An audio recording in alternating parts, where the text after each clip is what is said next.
Drug Dealers Anonymous. I ain't snitching on nobody from Harlem, man. I give you a couple cats down in D.C. doing their thing, out of town doing their thing, but... You know what you gotta do. What you want me to do, snitch? Huh? I know you don't want to give up no cops. What you want? You want gangsters? Pick one. Jew gangsters, Mick gangsters, guineas. You see him here in the courtroom today? Yes. Could you please point him out to the members of the jury? Your Honor, please let the record reflect that Mr. Hill has identified the defendant. He's the real head of the CMB, the brains behind the whole thing. I told you, this thing is bigger than Nino Brown, and I got a list of proof. If I'm going down, I'm taking a whole lot of people with me. Order in the court.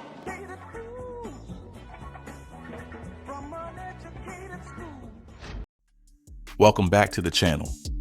Today, we dive into one of the most intriguing and controversial aspects of organized crime, the world of kingpins who chose to snitch, shedding light on the ins and outs of criminal enterprises while betraying their former associates.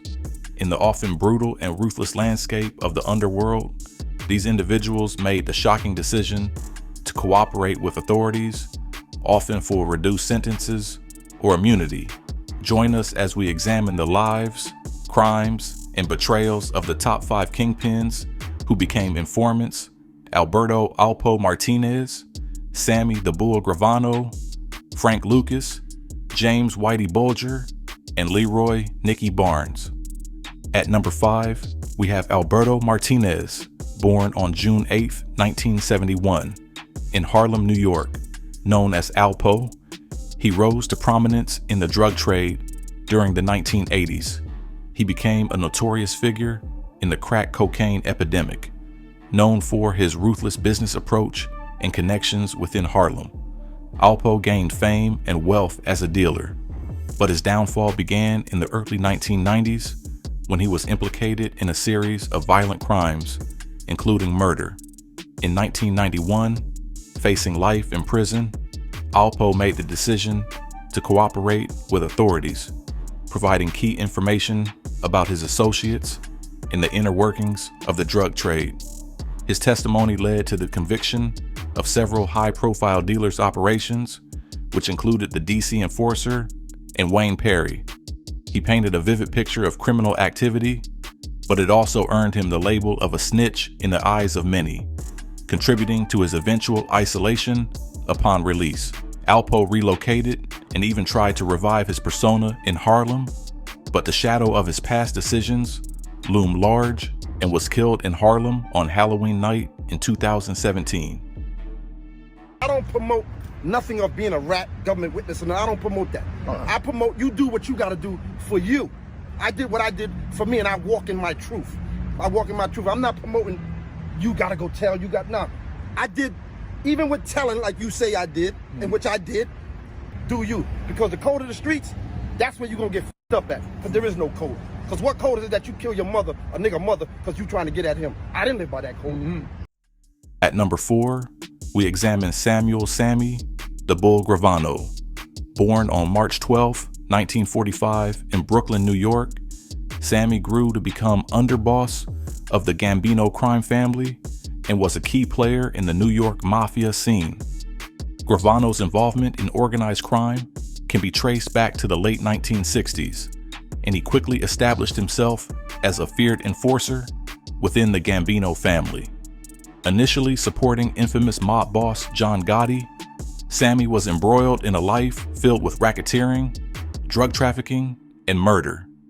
However, the turning point for Gravano came in 1990, when Gotti was convicted of murder.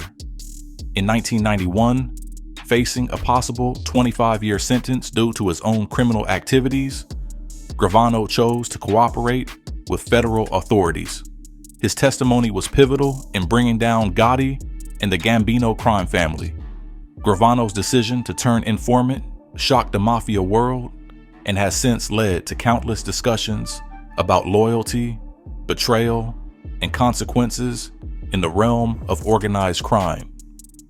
Since Joe Valachi in the 60s has such a high-ranking member of the mob turned traitor, Sammy the Bull Gravano now joins the ranks of those who have broken the cardinal rule of the mafia, omerta, the code of silence. And what makes his betrayal all the more shocking is the fact that he was John Gotti's best friend. It was here at the Ravenite Social Club on Mulberry Street, one of John Gotti's favorite places, where Gotti and Gravano hung out and talked for hours. Little did John Gotti know that years later, this man he raised to be at his right-hand side would knife him in the back. How significant a player was he in terms of getting this conviction?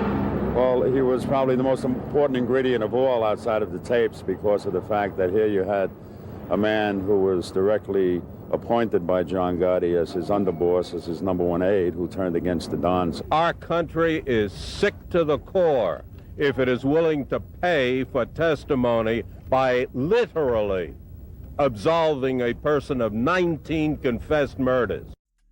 At number 3, let's dive into the life of Frank Lucas, a figure often associated with heroin trafficking in Harlem during the 1970s. Lucas, born on September 9, 1930, in LaGrange, North Carolina, moved to New York City, where he became one of the most powerful drug dealers of his time. Lucas developed a unique method of smuggling heroin into the United States, using the caskets of deceased soldiers returning from Vietnam.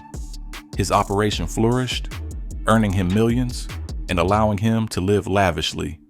However, as law enforcement intensified their efforts to tackle the heroin epidemic, Lucas found himself facing significant criminal charges. In a surprising twist, Frank Lucas turned informant in the late 1970s. His cooperation provided insights into the heroin trade and implicated numerous corrupt police officers as well as other drug dealers. Lucas's story was further popularized in the film American Gangster, shining a light on both his rise and fall and the moral complexities surrounding his choices in a dangerous world. Put me in jail, and I got 70 years. So when it come my time, just say what was for real and what wasn't for real. What wasn't real, I told it on them. At number 2, we have one of the most notorious figures in organized crime, James Whitey Bulger. Born on September 3rd, 1929 in Boston, Massachusetts, Bulger became a fearsome leader of the Winter Hill Gang. He was deeply involved in loan sharking, extortion, and racketeering. In the 1970s, Bulger became an FBI informant, providing information about rival gangs while simultaneously operating under the protection of agents. His double lifestyle allowed him to expand his criminal empire while evading law enforcement scrutiny for years. However, this arrangement ended when he was indicted for a multitude of crimes, including murder. After spending years as a fugitive, Bulger was captured in 2011. The realities of his informant status emerged as it fueled debates about corruption within the FBI. Bulger's criminal exploits and the treachery that accompanied them ultimately resulted in his conviction and serve as a cautionary tale about the inherent dangers of betrayal and loyalty in the criminal underworld. Convicted hitman, takeout mob boss Whitey Bulger, Freddie Gias has been named as one of 4 inmates who beat Bulger to death in his prison cell with a padlock inside a sock, according to a published report.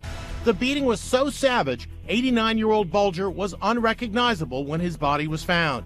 It's believed he had a target on his back because he'd been exposed as an FBI informer.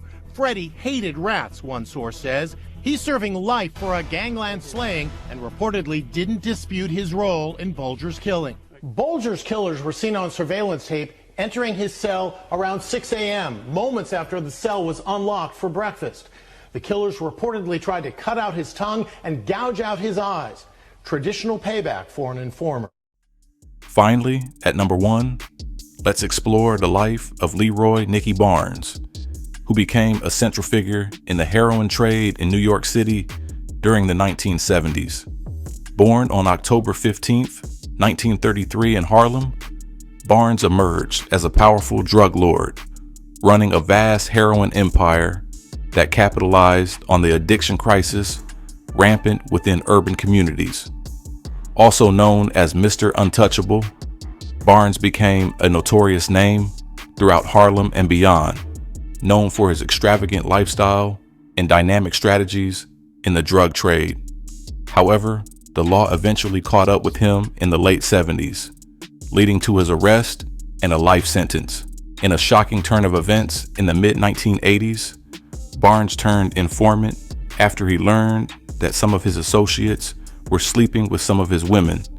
He revealed extensive information about the heroin trade and implicating numerous individuals within his organization. His cooperation planted seeds of distrust among his former associates and contributed significantly to the conviction of key players in the drug trade, raising questions about loyalty and the price of survival in the game of organized crime. That you can give someone a life plus sentence because you say he had sex with my girlfriend. And he's putting people behind bars, helping to make cases for the feds. There is no justice in terms of that. Ah, man. I mean, 8 years ago, Nick was the scum of the earth in terms of court, being in the courtroom in Judge Worker's court.